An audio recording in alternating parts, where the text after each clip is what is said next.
Résolution de problèmes en hémodynamique, partie 2.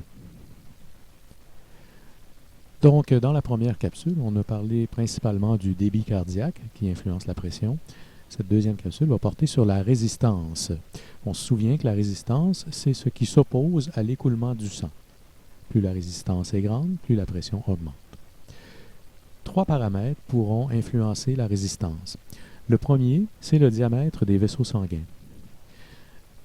Si on a une vasoconstriction, on augmente la résistance.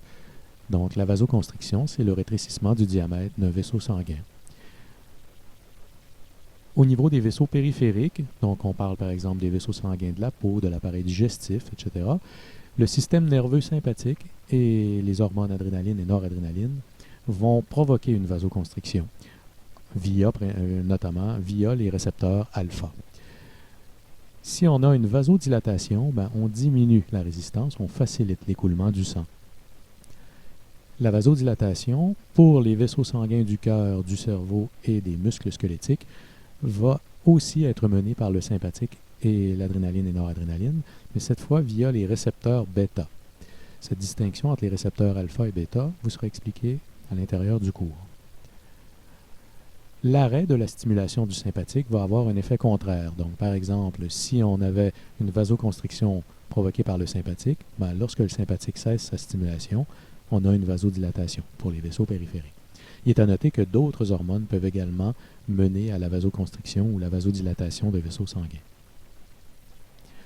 La longueur totale des vaisseaux sanguins de l'organisme a également un rôle sur la résistance. Plus les vaisseaux sanguins sont nombreux, donc la longueur totale des vaisseaux est augmentée, plus la résistance est augmentée à son tour. Pour vous donner un exemple, 1 kg de plus nécessite environ 650 km de vaisseaux sanguins supplémentaires. Donc, c'est pas peu dire. Le troisième paramètre qui influence la résistance, c'est la viscosité. Plus le sang est visqueux, plus la résistance est augmentée. La proportion de globules rouges dans le sang est le principal facteur qui va influencer la viscosité. Voici maintenant 2 problèmes qui vous permettront d'articuler les connaissances développées avec les capsules 1 et 2 liées aux problèmes en hémodynamique. Donc, si un problème survient avec le système de conduction intracardiaque et que la fréquence diminue, par exemple à 40 battements par minute, le corps tentera de contrer une diminution de la pression sanguine. Expliquez comment. Expliquez comment le corps tentera donc de faire augmenter la pression. Appuyez sur pause quelques instants pour tenter de le résoudre. La réponse? Tout d'abord, la fréquence lente va augmenter la durée des diastoles. Plus les diastoles sont longues, plus le remplissage des ventricules est augmenté.